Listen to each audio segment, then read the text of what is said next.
Baik, di sini saya akan mempraktikkan tata cara khutbah nikah dan juga khutbah Jumat. Untuk yang pertama itu tata cara khutbah nikah. Bismillahirrahmanirrahim. Innal hamdalillah nahmaduhu wa nasta'inuhu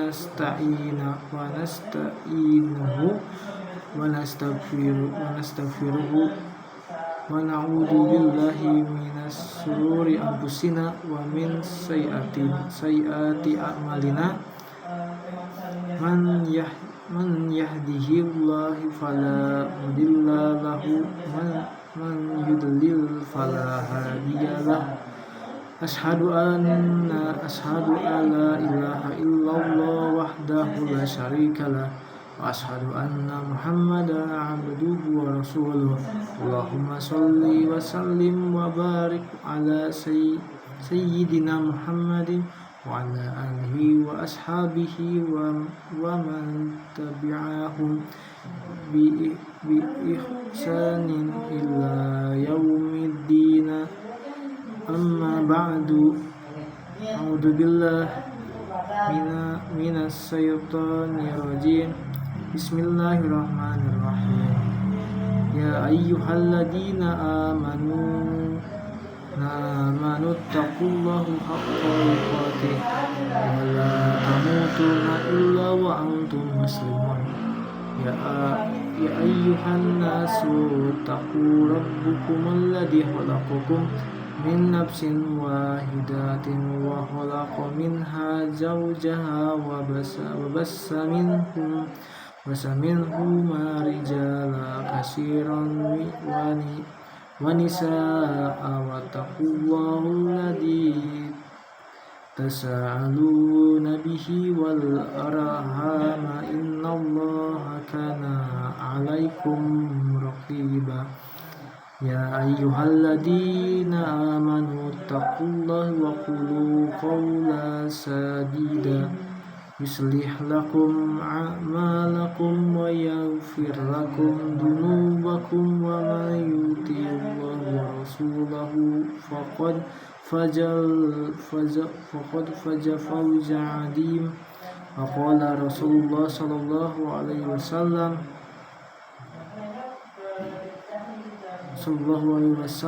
an-nikahu sunnati faman raghiba an sunnati falaysa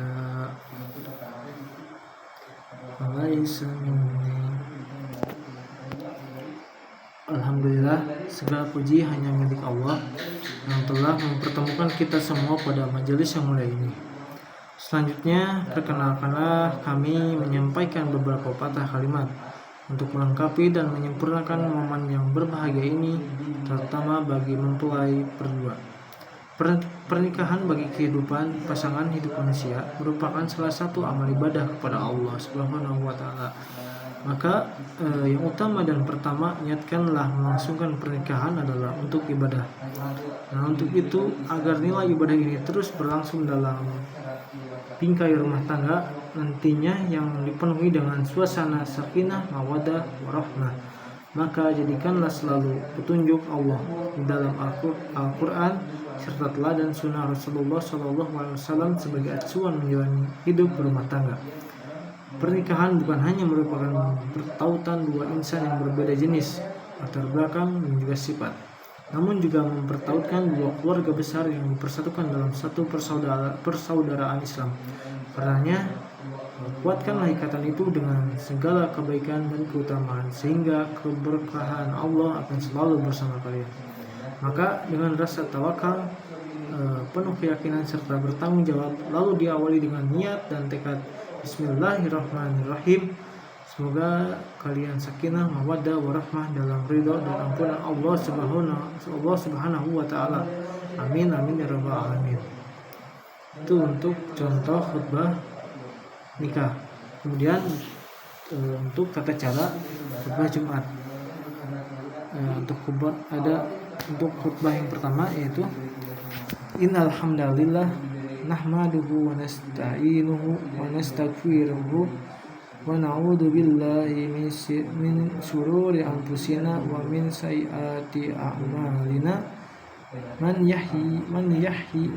يهده الله فلا مضل له وما يضلل فلا هادي له وأشهد أن لا إله إلا الله وحده لا شريك له وأشهد أن محمدا عبده ورسوله قال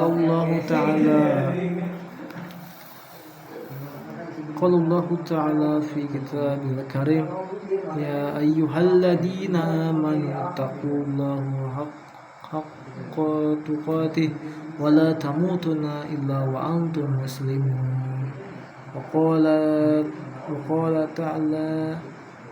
تعالى يا أيها الذين آمنوا اتقوا الله وقولوا قولا سديدا يصلح لكم أعمالكم ويغفر لكم ذنوبكم ومن يطع الله ورسوله فقد فاز فوزا عظيما أما بعد فإن أصدق الحديث كتاب الله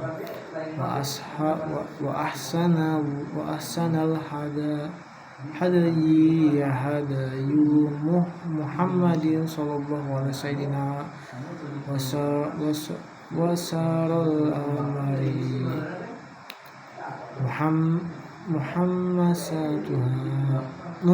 محدثاتها وكل محدثة بدعة وكل بدعة ضلالة وكل ضلالة في النار. Kaum muslimin rahimakumullah, sesungguhnya Allah Subhanahu wa taala memuji hamba-hambanya yang bersyukur. Namun itu sangat sedikit dari hamba-hambanya.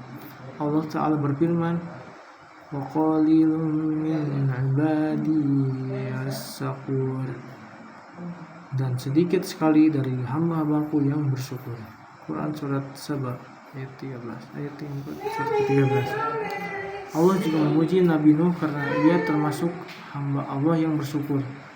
Allah Subhanahu wa taala berjanji untuk memberikan tambahan kepada orang-orang yang bersyukur.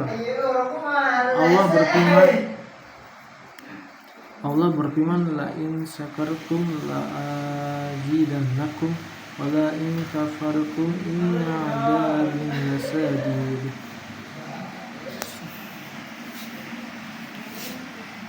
Sesungguhnya jika kamu bersyukur, pasti kami akan menambah nikmat kepadamu, dan jika kamu mengingkari nikmatku, maka sesungguhnya azabku sangat pedih. Quran surat Ibrahim. Mensyukuri nikmat Allah membutuhkan kekuatan iman, karena sesungguhnya nikmat-nikmat tersebut seringkali melalaikan.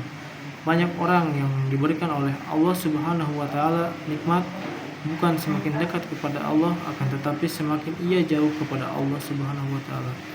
Semakin banyak nikmat, semakin banyak harta yang Allah berikan kepada seorang hamba, bukan menjadikan dia semakin dekat dan bertakarub kepada Allah, akan tetapi semakin menjadikan dia kufur kepada Allah Subhanahu wa taala, bersombong karena ia merasa memiliki harta yang banyak, ujub dan kekayaannya dan hartanya dengan pakaiannya yang mewah, seperti si Qarun yang ia keluar kepada kaumnya dengan perhiasannya dan ia merasa sombong dengannya. Ia menganggap bahwasanya kekayaan itu semua hasil jerih payahnya, tanpa sama sekali menisbatkan kepada Allah, pemberi kenikmatan tersebut. Oleh karena itulah, berapa banyak kenikmatan tersebut seringkali membuat kita lupa kepada Allah. Cobalah kita renungkan dalam kehidupan kita. Allah memberikan kepada kita nikmat-nikmat yang banyak, berupa nikmat pakaian, demikian pula nikmat makanan, nikmat tempat tinggal, demikian pula nikmat kendaraan, terutama nikmat ketika kita bisa berhubungan dengan manusia berupa handphone. Demikian pula alat-alat komunikasi yang lainnya. Semua itu adalah nikmat yang Allah berikan kepada kita, tapi entah kenapa kemudian di antara kita lebih disibukkan dengan WhatsApp, lebih disibukkan dengan Facebook, lebih disibukkan dengan alat-alat tersebut daripada berzikir kepada Allah. Lebih disibukkan dari membaca Al-Qur'anul Karim, lebih disibukkan daripada berzikir kepada Allah. Bahkan ia lebih banyak membaca WhatsApp daripada membaca Al-Quran, daripada ia membaca kitab-kitab para ulama. Bukankah itu semua adalah nikmat Allah? Bukankah itu semua yang harus disyukuri? Sedangkan syukur itu kita gunakan untuk menaati Allah Subhanahu wa Ta'ala, bukan untuk kufur kepada Allah Subhanahu wa Ta'ala. Al-Imam Ibnu Qayyim rahimahullah menyebutkan bahwasanya syukur itu mempunyai rukun. Rukun yang pertama, mengakui dengan hati kita bahwasanya nikmat ini adalah dari Allah Subhanahu wa Ta'ala. Tidak seperti sebagaimana seseorang yang sombong yang menganggap bahwasanya kenikmatan tersebut hasil daripada jerih payahnya, karena kecerdasannya, karena keterampilannya, karena kemampuannya dalam berbisnis, sehingga dia tidak menisbatkan itu kepada Allah Subhanahu wa Ta'ala. Maka orang yang mengakui bahwasanya nikmat ini semua dari Allah dan semua itu diberi oleh Allah, maka ia telah mensyukuri nikmat Allah Subhanahu wa Ta'ala. Rukun yang kedua, ia mengucapkan dengan lisannya puji dan syukur kepada Allah, karena sesungguhnya ia tahu dan yakin bahwasanya satu-satunya yang memberikan kenikmatan hanyalah Allah Subhanahu wa Ta'ala, bukan atasannya, bukan pula siapa-siapa. Dia yakin dengan seyakin-yakinnya bahwa pemberi rezeki adalah Allah Subhanahu wa Ta'ala. Maka ia memuji Allah, ia puji Allah atas seluruh kenikmatan yang Allah berikan kepadanya. Adapun rukun yang ketiga, kata Ibnu Qayyim, yaitu menggunakan nikmat-nikmat tersebut untuk mentaati Allah. Kita gunakan HP kita untuk mentaati Allah. Kita gunakan kendaraan kita untuk menaati Allah. Bahkan panca indera kita yang merupakan nikmat yang besar, kita gunakan mata kita untuk melihat apa yang Allah ridhoi. Kita gunakan telinga kita untuk mendengarkan apa yang Allah cintai. Kita gunakan hati kita untuk memahami ayat-ayatnya. Kita gunakan akal yang diberikan untuk memahami ayat-ayat Allah yang Allah turunkan kepada kita, bukan untuk menentang ayat-ayatnya. Siapa yang menggunakan seluruh kenikmatan tersebut, saudaraku, sungguh ketika ia gunakan dalam kebaikan dan ketaatan, ketika ia gunakan dalam perkara yang diridhoi Allah Ar-Rahman, maka sungguh ia telah mensyukuri nikmat Allah Subhanahu wa Ta'ala. Kaum muslimin rahimahullah, dahulu salafus salih dengan diberikan banyak kenikmatan, mereka menjadi ketakutan. Mereka takut sekali dengan hisab pada hari kiamat. Mereka sangat takut sekali. Semua kenikmatan yang diberikan kepada mereka akan dipertanyakan oleh Allah Subhanahu wa Ta'ala. Mereka takut dengan jawaban apa yang harus mereka lakukan. Maka dari itu, salafus salih ketika mereka diberikan oleh kenikmatan oleh Allah Subhanahu wa Ta'ala, segera mereka infakkan, segera mereka gunakan untuk ketaatan. Bahkan semakin mereka mencintai suatu harta, semakin mereka malah menginfakkannya. Hal ini karena mereka ingin mendapatkan keutamaan yang besar yang disebutkan oleh Allah Subhanahu wa Ta'ala.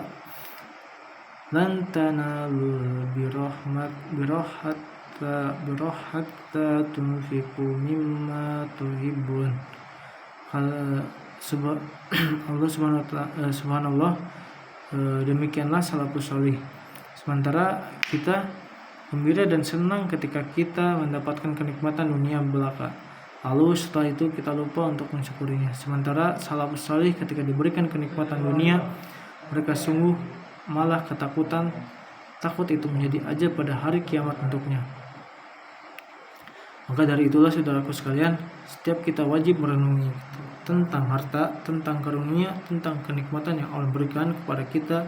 Sudah untuk apa kita lakukan sebelum di hari kiamat Allah tanya kita. Tanyakanlah di dunia ini kepada diri kita sendiri.